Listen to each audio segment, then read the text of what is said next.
mais um episódio do Vozes em Movimento, o podcast que discute direitos, migração e justiça social. Eu sou Isabela Souto e hoje vamos falar sobre uma das faces mais cruéis da desigualdade no Brasil, o trabalho análogo à escravidão entre imigrantes, um problema real, urgente e infelizmente invisível para muitos. E dando início ao nosso bate-papo, temos aqui presente a Júlia Emily e a Lorena Alves, colegas estudantes de Direito que irão nos trazer dados e pontos a serem refletidos sobre esse tema atual. E para começar a nossa conversa, é importante entender exatamente do que estamos falando. Quando utilizamos o termo trabalho análogo à escravidão, essa expressão, o que ela significa? Qual o contexto dela na atualidade? Ela está prevista no artigo 149 do Código Penal Brasileiro. E isso viola a dignidade e liberdade da pessoa humana, que também está prevista no artigo 5º da nossa Constituição Federal. Isso mesmo, Isa. E apesar de parecer algo do passado, essa ainda é uma prática bem comum. Em 2023, mais de 2.500 pessoas foram resgatadas em todo o país, e sendo muitas delas migrantes brasileiros de outros estados e estrangeiros enganados por falsas promessas de emprego, né? Os setores como a agricultura, a construção civil e a indústria têxtil estão entre os que mais concentram esses casos. E a realidade mostra que o trabalho escravo moderno ainda é uma ferida invisível, mas muito presente na sociedade brasileira. E muitas vezes, o trabalho análogo à escravidão se esconde atrás de contratos informais, jornadas exaustivas, servidão por dívida e condições degradantes. São trabalhadores em situação de extrema vulnerabilidade, muitos sem documento, sem rede de apoio e com poucas informações sobre os seus direitos. Gente, para ilustrar a gravidade e a atualidade do problema, vamos mergulhar em um caso real que chocou o país no início de 2023. Um episódio que ganhou destaque nacional e revelou como o trabalho análogo à escravidão ainda persiste mesmo em pleno século XXI. E quem vai discorrer para a gente esse caso aqui é a Ju, que trará alguns dados. Pois, em fevereiro de 2023, uma ação conjunta do Ministério do Trabalho, Polícia Federal e Ministério Público resgatou mais de 200 trabalhadores submetidos a condições degradantes em vinícolas na Serra Gaúcha, no Rio Grande do Sul.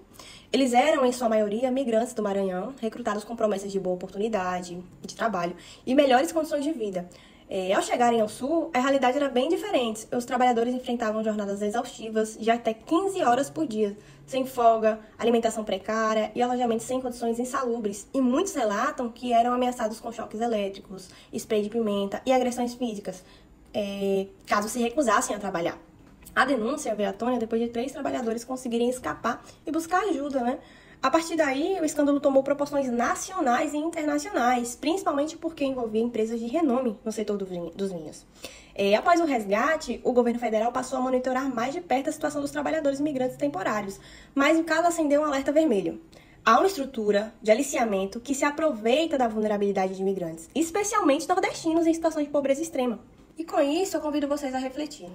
Esse caso nos ajuda a entender que o trabalho análogo à escravidão não é um problema do passado. Ele está presente, muitas vezes mascarados por contratos temporários, terceirizações e promessas enganosas.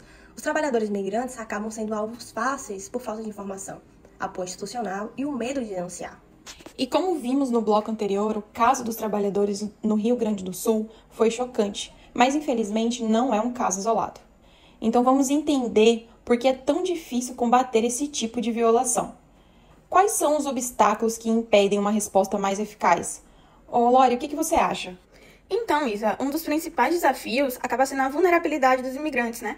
Muitos chegam de outros países ou de outros estados com a esperança de uma vida melhor, mas não têm a documentação regular, ou não falam o idioma, ou então não conhecem mesmo seus direitos trabalhistas. E isso acaba facilitando a exploração.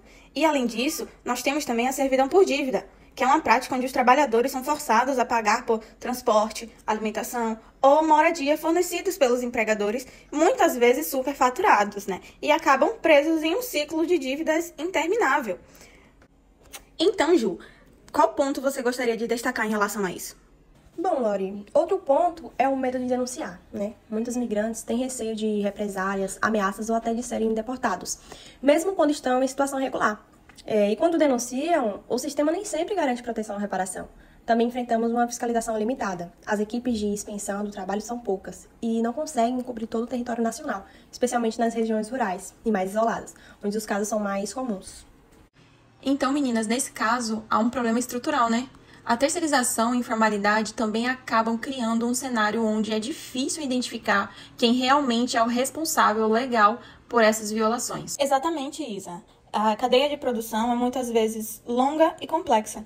Grandes empresas contratam prestadores de serviço, que por sua vez subcontratam outros, e no fim da linha temos o trabalhador em condições de exploração, sem saber nem quem é o seu verdadeiro patrão. E, Lore, isso acontece justamente porque não há uma punição efetiva. Muitos empregadores reincidem porque sabem que o processo é lento e a punição é branda.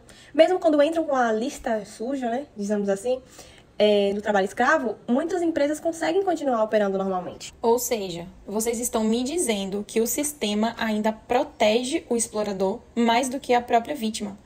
É um problema profundo, que exige não só mais fiscalização, mas uma mudança na lógica econômica que trata trabalhadores como descartáveis. Exatamente isso, Isa. Enquanto não houver educação, proteção legal e responsabilização real, vamos continuar vendo casos como os da vinícola se repetirem, né? Precisamos parar de tratar isso como uma exceção e entender que é parte de um modelo que precisa ser desafiado. Ô Ju, então depois de entendermos os desafios, acho que está na hora da gente pensar nas soluções, né?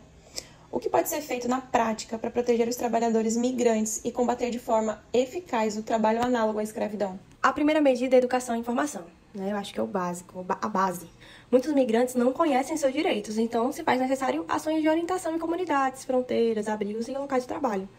A informação empodera e muitas vezes salva, né? Também é essencial garantir a regularização migratória.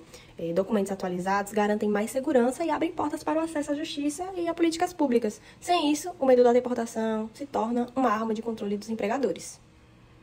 Ô Ju, então qual seria o papel do Estado e da sociedade nesse caso? O Estado precisa investir em fiscalização ativa, né? Ampliar o número de auditores do trabalho e fortalecer parcerias com o Ministério Público do Trabalho. Além disso, é importante apoiar projetos de acolhimento e reinserção social para trabalhadores resgatados. Já a sociedade civil tem papel decisivo. ONGs como Comissão Pastoral da Terra, Repórter Brasil e o Instituto Trabalho Digno fazem um trabalho importantíssimo de denúncia, prevenção e apoio jurídico. E outro ponto, acima de tudo, é preciso enxergar o trabalhador migrante como sujeito de direitos e não apenas como mão de obra barata. Sem dignidade, não existe trabalho. O que existe é exploração e isso precisa acabar. Inclusive, quero deixar aqui uma indicação cinematográfica brasileira, denominada Sete Prisioneiros. É um filme brasileiro que retrata jovens trabalhadores enganados e presos em condições análogas à escravidão, em São Paulo, né? Eles saem de suas cidades de origem e vão para a cidade grande em busca de uma oportunidade e promessas de trabalho. Bom, a trama expõe a exploração humana e os dilemas morais diante da sobrevivência. Com isso, chegamos ao fim de mais um episódio do Vozes em Movimento. Trouxemos aqui hoje um caso real, com dados e reflexões sobre uma realidade que insiste em se esconder atrás de promessas de emprego. O trabalho análogo à escravidão, especialmente entre imigrantes.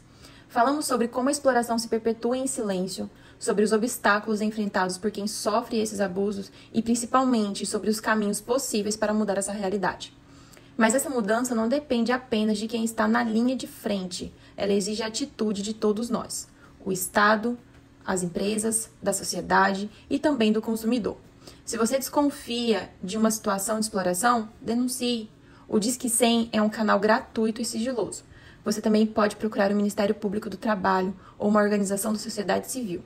Lembrando, trabalho sem dignidade, sem liberdade e sem direitos não é trabalho, é escravidão. E não há espaço para isso em uma sociedade justa. Agradecemos aqui as nossas participantes e a você, ouvinte, por nos acompanhar até aqui. Compartilhe esse episódio, reflita, converse e ajude a romper esse ciclo de invisibilidade.